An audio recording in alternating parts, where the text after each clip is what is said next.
So basically what she said is that for a long time, I was a dancing ball of light on a shiny lake. I thought I was full of love and loving human being. And then I began to see that that wasn't true. And what's happened now is that instead of being a ball of light, I've become a black hole. I'm prone to depression. I don't deal with my business circumstances as I used to be able to do when I would meet it through the images I had of myself. And I'm more or less stuck. And I want to know how I can stop being hyper and anxious or depressed, which are opposites, are they not? Tracy,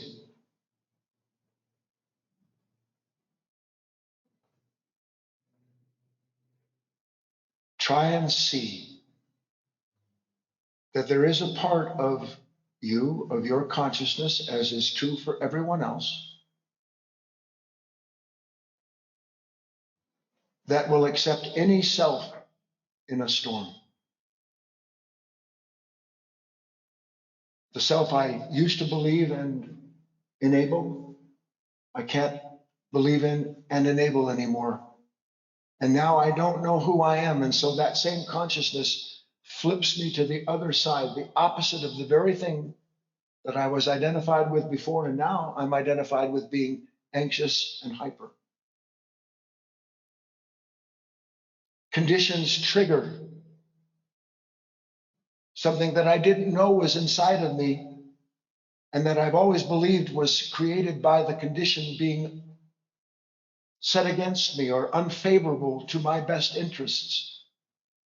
And Tracy, you've been with us long enough, you've been studying long enough to understand there is no condition that unfolds in our life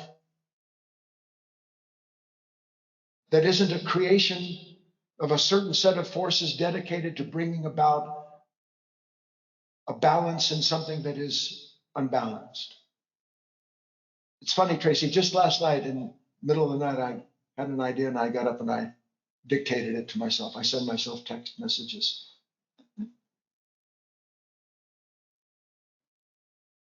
It would be a mistake to believe that there ever comes a lesson in an unwanted moment as it unfolds that you're going to want any more than a tree wants the wind and the storms that tear down its dead and dying branches.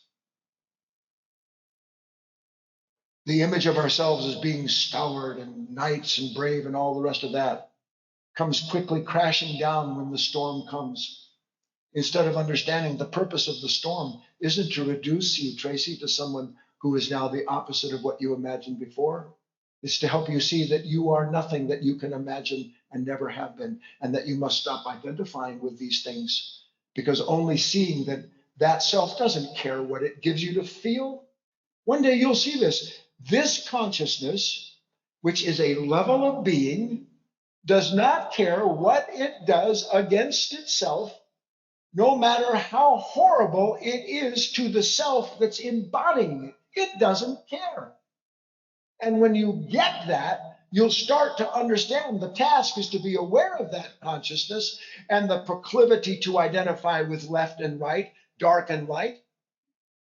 And instead of identifying, to stand there and gather as much data, as much awareness as I can of the whole circumstance. Because then, Tracy, you'll start to see through the Tracy that wants to drag you down into the darkness or that wants to make you anxious and then judges you for the very thing it gives you to do and be. You'll be fine. Stay close, Tracy.